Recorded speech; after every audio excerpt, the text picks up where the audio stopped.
Hello and welcome back to The Property Hustle with me, Faith. In today's video, I'll be detailing the 95% mortgages, giving you some pros and cons, and why I think you should avoid them. Before I go any further with the video, quick shout out to subscriber Hermana Emma who suggested this video, and I'd like to encourage you, if you do like the video, please do give it a thumbs up, click that subscribe button and click the bell icon as well so you can get notifications every time I post.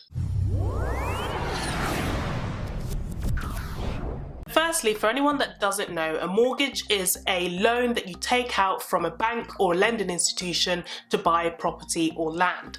For a more detailed breakdown as to what mortgages are, I'll leave a link to a previous video of mine up above. Typically in the UK, if you're looking to buy a property, you'll need to save anywhere between 10 to 20% deposit.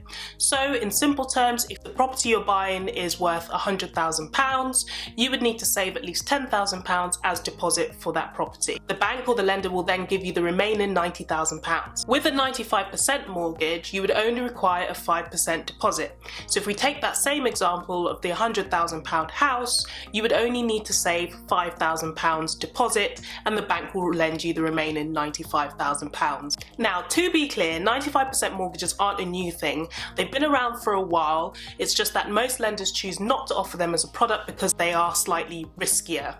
The main concern for the lender is that if the borrower is to default on the loan and can't pay their mortgage, the lender then has to sell the property to regain their money back. Now, recovering that money could prove difficult if the property market or the property values have since gone down. Therefore, there's a lot of risk that the lender would be taking, hence why a lot of lenders often choose not to give out 95% mortgages. So what's so special about the 95% mortgages that the government announced last month? Well, the main difference is that they are government backed. The government is essentially incentivizing lenders to bring back those 95% mortgages, and they're saying that if a borrower is to default, the government will step in and compensate a portion of the mortgage to the lender. So what does that mean for aspiring homeowners?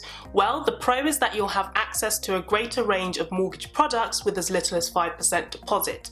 The con is that there's still a risk to the buyer because the government is only covering a portion of the mortgage. You as the homeowner would still be liable for 80% of the mortgage value if anything was to go wrong. Okay, so let's put that into context using the example of the £100,000 property that you bought using the 5% deposit. So you put up £5,000, the lender gave you £95,000. Let's say we go through a terrible property market crash and the value of the property drops to £70,000. And let's say for whatever reason you can't pay your mortgage, the lender would have to sell the property to recoup their money back. So the calculations for the lender recouping their cost would go something like this. You owe the lender £95,000, the government will give the lender £14,250, the lender will then get about £70,000 from the sale of the property, leaving around about £10,750 which you still owe to the lender as debt with possible interest on top. Now, I'm not trying to be a party pooper, I just think it's really important that you understand all of the potential risks before you purchase a property, especially given the fact that the last financial crisis was somewhat due to schemes like this that allowed for too much borrowing, and then when the housing bubble did eventually burst, it left a lot of people in debt and without homes. I do, however, recognise that the 95% mortgages for some people is the difference between a lifetime of renting versus home ownership, and therefore I would suggest and urge that if you can afford to, try to save to that 10% deposit threshold because it would give you just a little bit more of a buffer in case anything did go wrong. So there you have it, those are my thoughts on the 95% mortgages. To find out whether you're eligible for one, check out the Money Saving Expert website link that I've left in the description box below.